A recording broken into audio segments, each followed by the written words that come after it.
Hello, everyone. My name is Louis William Rogowski, and today I'll be talking about our research into the propulsion of magnetic microparticles for in vivo operation.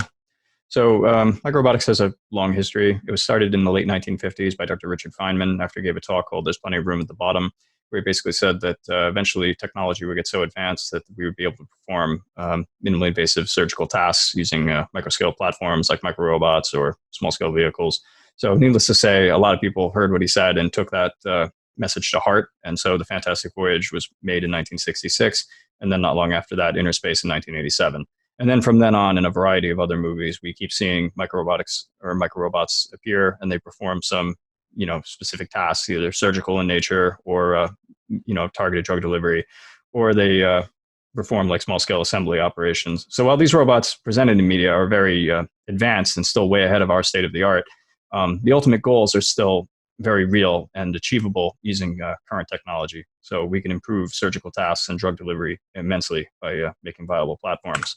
So one complex issue, though, is actually getting microrobots to propel on the microscale, especially in fluids. So one problem that normally happens is that we have to deal with this Reynolds number, which is just a ratio of inertia over viscous forces. So when the length scale gets really, really tiny, the numerator of the Reynolds number gets very, very small, and then viscous forces dominate. And as an example, you can't do the breaststroke at the microscale. So one famous example is the scallop. So scallop can move very nicely in the ocean by opening and closing its mouth using inertia, but there's no inertia at the microscale. So instead, nature had to evolve to use very specific geometric shapes or flexibility. So bacteria uses both. So they can use flagella to either swish back and forth and has infinite degrees of freedom, or they can make it spin to form into a chiral shape and allow it to propel.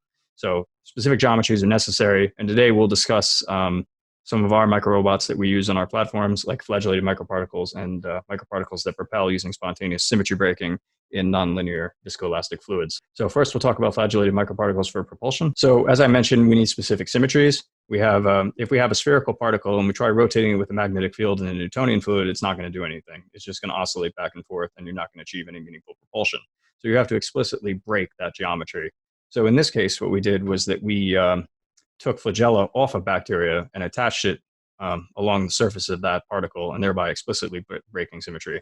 So in order to do that, using this figure in A through K, what we did was first we isolated a lot of bacteria, in this case Salmonella typhimurium, and then through a series of shearing, centrifuging, and repolymerization steps, we can isolate the flagella and then equip them with biotin-labeled tips on their ends, and also dye them so we can see them with fluorescence imaging. So if we have an avidin-coated particle, the biotin tips will naturally coat along the surface of that, and that's how we get these microparticles in L through O, which have heterogeneous flagella distributions.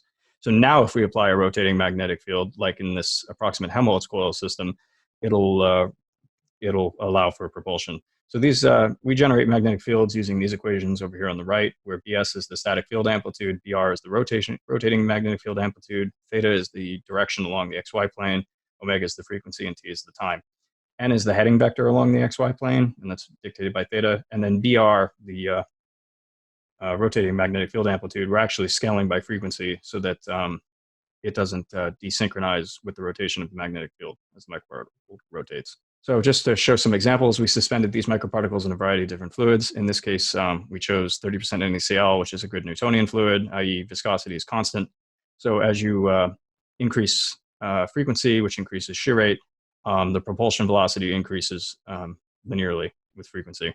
When we apply them into more viscous solutions with higher viscosity, like 0.2% methylcellulose and 0.4% methylcellulose, some interesting things happen. Like in 0.2% methylcellulose, we actually have a frequency lag. So between 0 and 5 hertz, nothing's happening. But after 5 hertz, you get this nice linear profile.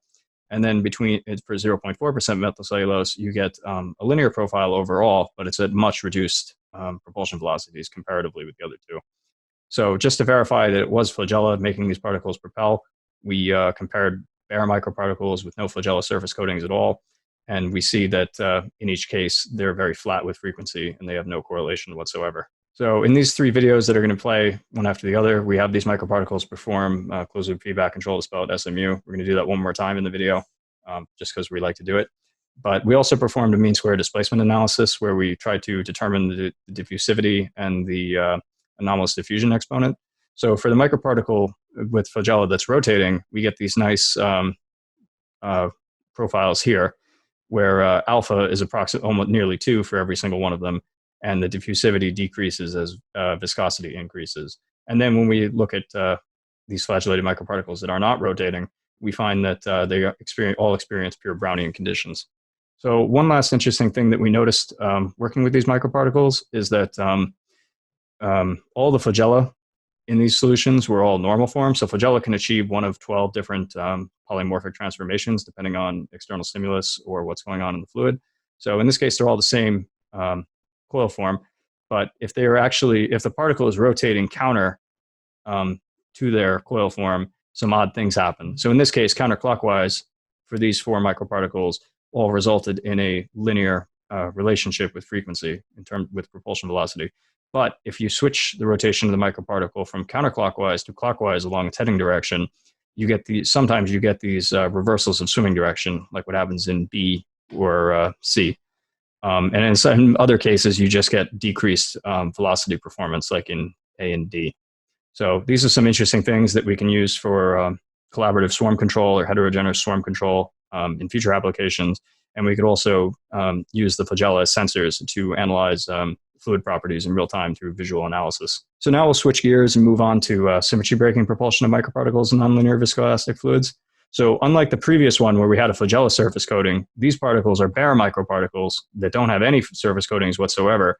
But what we found is that when we apply them in certain fluids, they can actually propel along their rotation axis in one of 2 propulsive states. The fluid of interest that we used for these experiments was mucus. So mucus is ubiquitous throughout the body. You can find it in the gastrointestinal tract, the nose, the ears, etc. And it's a very complicated fluid. It has shear thinning properties. It's a viscoelastic solid at low shear rates. It's a very interesting and complicated fluid. But basically, because of its non-Newtonian behavior and other properties like this mesh fiber network you see in A of this figure, it can impart on some novel propulsion properties onto the microparticles that are rotated within it. In this case, we just use mucin from a pig stomach because it's easier to control and it's more consistent. And as we increase concentration, we see that not only does overall viscosity increase, but also it retains this nice shear thinning effect. And there's other nonlinear properties going on here, like first and second normal stresses, but I'm not going to show them here. So as we can see in this video, as the microparticle is rotating at incrementally higher and higher frequencies, it's actually propelling faster and faster. And when we graph it, you can see this nice linear profile. And when we compare it with controls like 15% NaCl and 0.2% methylcellulose, these are both flat. So good agreement with theory, but this is very strange and not really been reported yet. And we're still trying to publish these results. And again, we can make them do closed loop feedback control. So again, we spell it SMU. Pay attention to the last video though. You're going to see another particle performing. So this particle performed a U, but the other particle went the exact opposite direction. So what we found is that these particles can enter one of 2 propulsive states, and it can randomly pick which one it wants to go to. But using a static magnetic field, we can actually select them at will, and each particle behaves very differently. So in this case, when we sweep the static magnetic field at small increments, some particles switch at around 0 millitesla, while other particles need a lot more static field. And we think that has something to do with heterogeneities in the mucus and localized fluid properties changing, and also microparticle properties are different between each one. So as you can see, it's propelling along at a constant frequency, and then when it hits a static magnetic field, it changes direction. And now just to prove that we can actually hit one of 2 of these propulsion states randomly, or induce it, what we did was we used the static magnetic field sweep forwards and then backwards. So on the forward sweep, we found that at 0 millitesla, there's a -1 micrometers per second, while on the backward sweep, we have this like 1.2 micrometers per second. So at the same static magnetic field, at the same frequency and rotation direction, it can achieve two totally different propulsion states. So just some general conclusions. We showed that flagellated microparticles can self-propel in viscous fluids and can achieve unique propulsion behavior, and that microparticles suspended in synthetic mucus and potentially other nonlinear viscoelastic fluids can also achieve propulsion without the need of surface coatings. So I just wanted to thank our funding agency and some of our collaborators and everyone who happened to listen to this presentation. I know it was quick, but if any of you have any questions, I would be more than happy to answer them. So thank you.